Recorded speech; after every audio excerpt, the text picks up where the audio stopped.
नमस्कार, आप देख रहे हैं झाबुआ एमपी न्यूज और मैं हूं आपके साथ ज्योति पांडे। यहाँ हम आपको दिखाएंगे हर राज्य की खास और बड़ी खबरें। तो चलिए शुरुआत करते हैं कुछ खास खबरों से। लेकिन उससे पहले प्यारे दर्शकों, अगर आप चैनल पर नए हैं तो अभी सब्सक्राइब कर लें, खबरों को लाइक और शेयर करना ना भूलें। लोकेशन शाजापुर। आज बजट पर परिचर्चा एवं पत्रकार वार्ता कार्यक्रम भारतीय जनता पार्टी जिला कार्यालय शाजापुर पर आयोजित किया गया। पत्रकार वार्ता को भाजपा विधायक अरुण सिंह भीमावत में संबोधित किया एवं बजट पर चर्चा करते हुए क्या कुछ बताया एवं पत्रकारों के सवाल के जवाब में क्या कुछ कहा, देखते रहिए।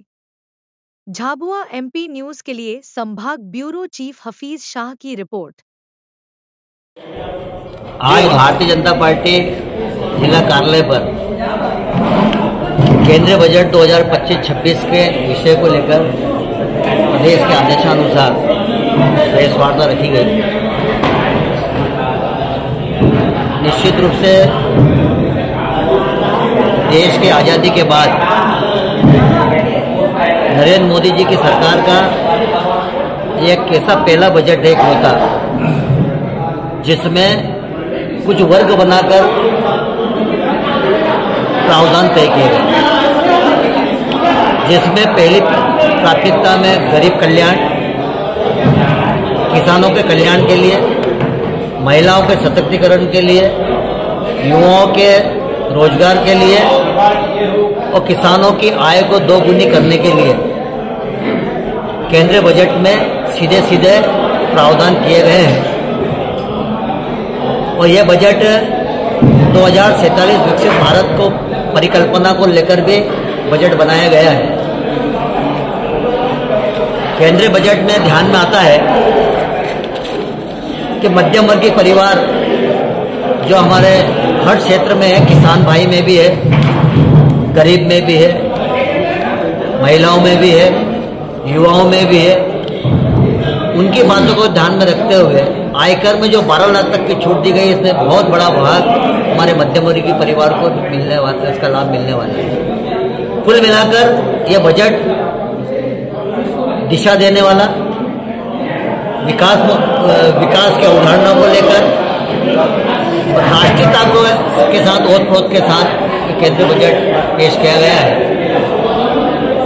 जहाँ तक महिलाओं के सशक्तिकरण की बात है तो महिलाओं को आत्मनिर्भर बनाने के लिए लघु उद्योग से जोड़ने का काम और विशेषकर अनुसूचित जाति जनजाति क्षेत्र में महिलाएं जो काम करती है उन्हें 5 लाख तक का ऋण कैसे मिल जाए और वो रोजगार से कैसे जुड़ जाए, देश की मुख्य धारा में वो कैसे जुड़ जाए, इसके लिए भी प्रावधान किए गए। किसानों के लिए किसान क्रेडिट कार्ड 3 लाख की सीमा से 5 लाख तक किया गया है।